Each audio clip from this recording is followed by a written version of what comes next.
Assalamualaikum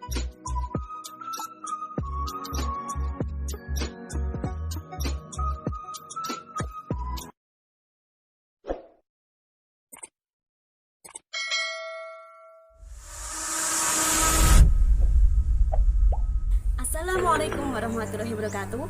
Perkenalkan, nama saya Siti Mauli Tambarwati dari kelas 11 US 3, nomor absen 33. Di video kali ini saya akan melakukan praktikum tentang difusi dan juga osmosis. Sebelum melakukan praktek, tahukah dari kalian apa itu difusi dan apa itu osmosis? Nah, difusi adalah perpindahan molekul atau sublarut dari konsentrasi yang tinggi ke konsentrasi yang rendah. Sedangkan osmosis adalah pindahnya air atau larut dari larutan yang berkonsentrasi rendah ke konsentrasi yang lebih tinggi.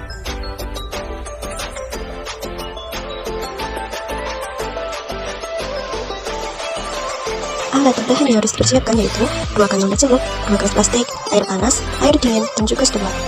Nah, untuk cara kerjanya, pertama siapkan masing-masing 2 buah gelas yang sudah dilapisi, gelas A dengan air panas dan gelas B dengan air dingin.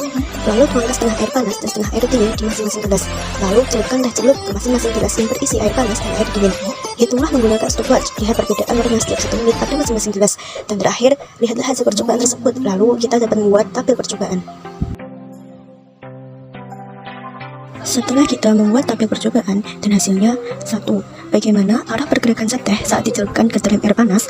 Gerakan partikel air bergantung pada suhunya. Semakin cepat gerakan partikel air ketika pemanasan dilakukan, partikel pada suhu tinggi bergerak lebih cepat dibandingkan pada suhu rendah. Akibatnya, kontak antara zat larut dengan zat larut menjadi lebih cepat efektif. Hal ini menyebabkan zat larut menjadi lebih mudah larut pada suhu yang tinggi. 2. Gelas manakah yang paling cepat berwarna merata dan mengapa? Gelas yang berisi air panas lebih cepat terjadi proses difusinya karena suhu air panas lebih tinggi dibandingkan dengan air dingin. 3. Faktor apakah yang mempercepat gerakan air? Faktor yang mempengaruhi salah satunya adalah suhu. Apabila suhunya semakin tinggi, maka difusi juga akan terjadi semakin cepat pula.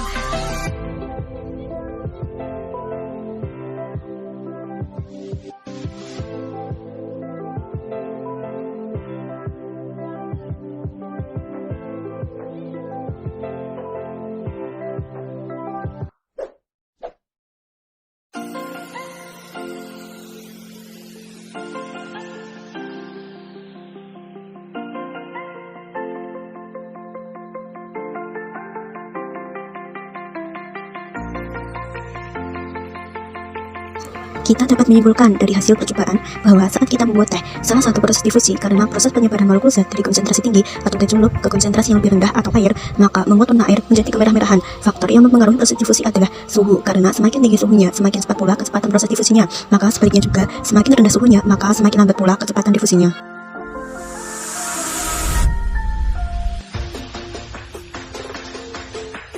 Alat tambahan yang harus dipersiapkan yaitu kentang, 2 buah gelas plastik, penggaris, garam, sendok, pisau, dan air mineral. Nah, untuk cara kerjanya, yang pertama tuangkan air ke masing-masing gelas dengan takaran yang sama. Pilihlah gelas A dengan 2 sendok garam dan potong kentang dengan ukuran 4x1 x 1 cm sebanyak 4 buah. Masukkan 2 potongan kentang ke gelas A dan 2 potongan kentang ke gelas B. Simpanlah di tempat yang aman selama 5 jam. Amatilah perubahan yang terjadi.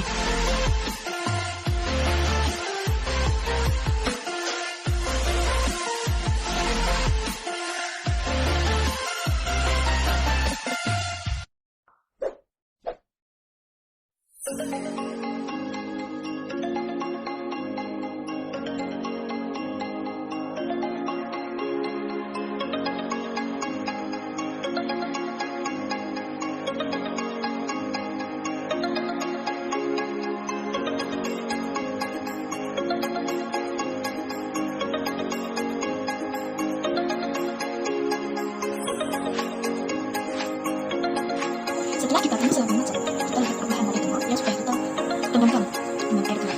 Kemudian kita ambil warna.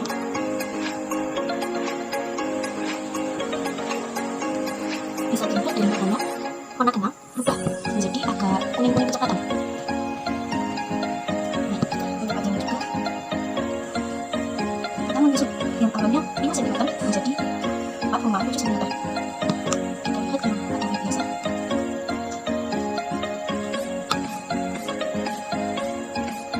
Di warnanya, kentang berubah menjadi agak keputihan. Untuk wajahnya, kita ubah yang awalnya 5 cm menjadi 5,2 cm.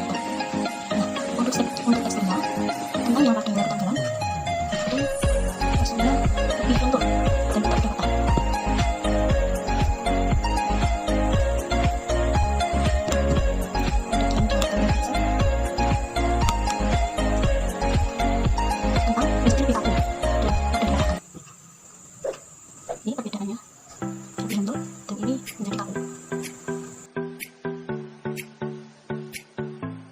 Hasil dari praktik observasi tadi: 1. Adakah perubahan ukuran kentang pada kedua gelas? Dari hasil percobaan yang telah dilakukan, kentang mengalami perubahan. 2. Mengapa ukuran kentang dapat berubah? Dari hasil pengamatan dapat kita ketahui bahwa sel kentang mengalami perubahan ukuran pada gelas 1 atau larutan garam. Kentang menjadi lembek dan terjadi pengurangan ukuran. Ini disebabkan karena kentang yang hipotonis terhadap larutan garam.